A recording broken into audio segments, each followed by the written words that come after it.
To gain many unknown insights about the Mahabharata, subscribe and watch all the videos in one place. The gods stood before Mahadev with folded hands. Shiva, who was in deep meditation, slowly opened his eyes. Shiva asked, "Why has the churning of the ocean stopped?"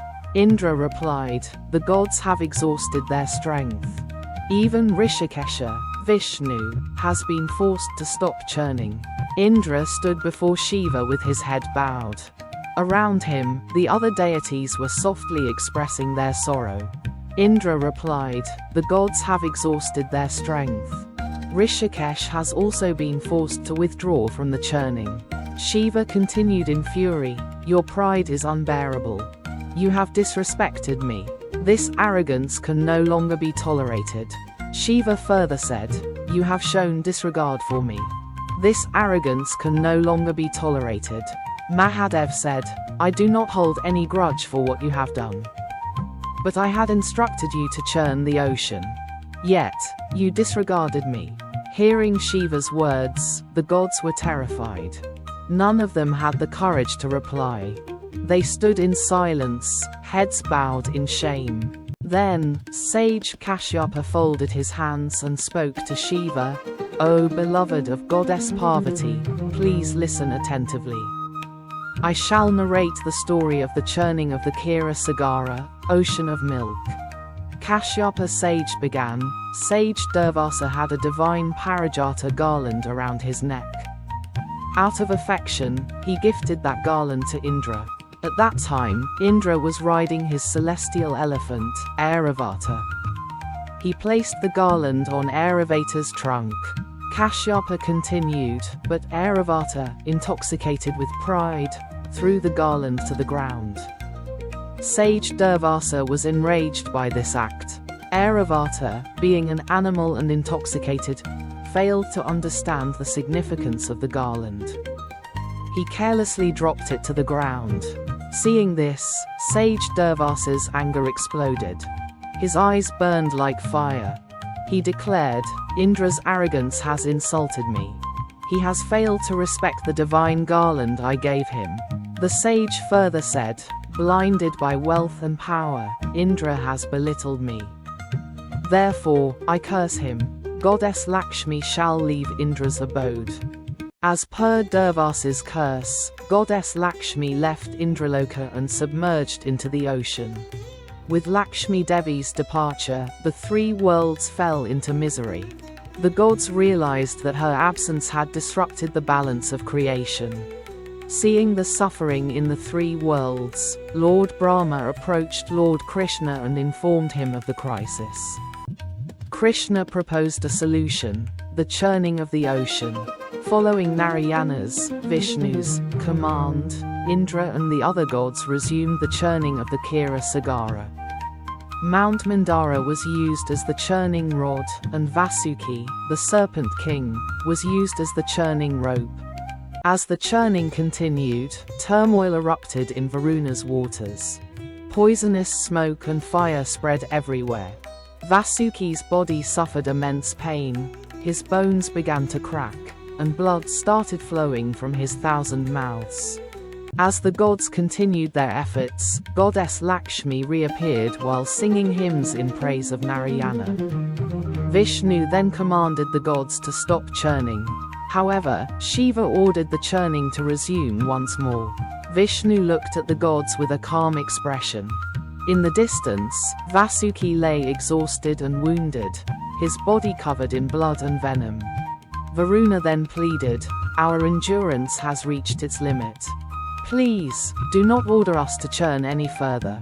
Shiva commanded, "Churn the ocean once more for my sake. My arrival here must not be in vain." None of the gods dared to disobey his order. The gods and demons resumed churning, but their bodies soon became exhausted from the strain. Everyone panted so heavily that their breaths felt like blazing flames. Due to constant friction, Mount Mandara grew so hot that it seemed like a great fire pit. Vasuki's body was torn apart from the extreme friction. Blood and venom flowed from his body into the ocean. He could endure the pain no longer. The fire caused by the churning, Vasuki's venom, the god's burning breaths, and the heat of Mount Mandara all combined to form a terrifying inferno. Suddenly, this great fire emerged from the ocean. It was so intense that it seemed as if the sun's radiance had multiplied many times over. Like a raging wildfire, the flames spread everywhere, as though burning dry forests to ashes. The gods were horrified at the sight. The poison generated from the churning spread rapidly across the ocean and its surroundings. Its deadly fumes caused unbearable agony, making it impossible for anyone to withstand. Indra, Kubera, Varuna, the Ashtavasus, the Navagrahas, and the Ashwini Kumaras all fled in terror. Demons, Rakshasas, Yakshas, and all other beings could not endure the poison's intensity and ran away in fear. All living beings in the three worlds were paralyzed with fear. No one could find a solution. Everyone turned to Mahadev, the three-eyed Lord, in despair. From a distance, the gods prayed, "O Bhutnath, protect us. There is no one else who can save us but you. If you do not come to our rescue, this entire creation will be destroyed. Please do not delay.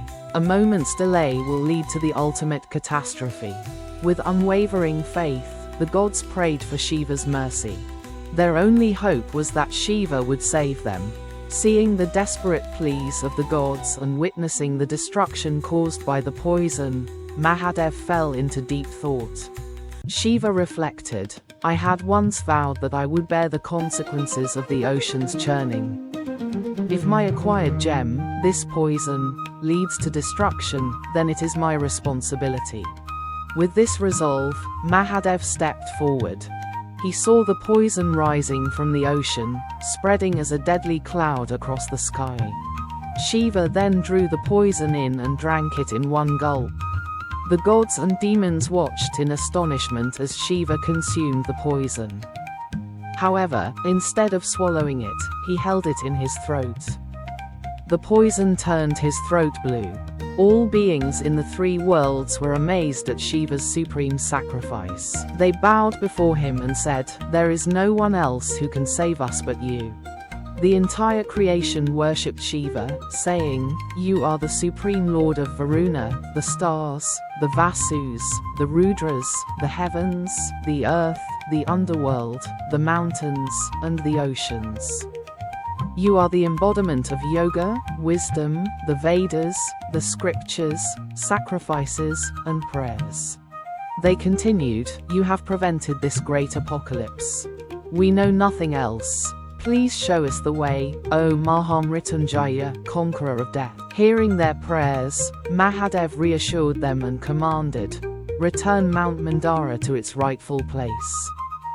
The churning is no longer needed. The gods have already suffered enough." Hearing Shiva's command, the gods rejoiced. They attempted to lift Mount Mandara, but even with 33 crore gods and demons together, they failed.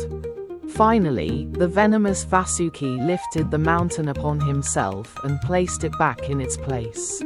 Thereafter, peace was restored, and everyone returned to their abodes.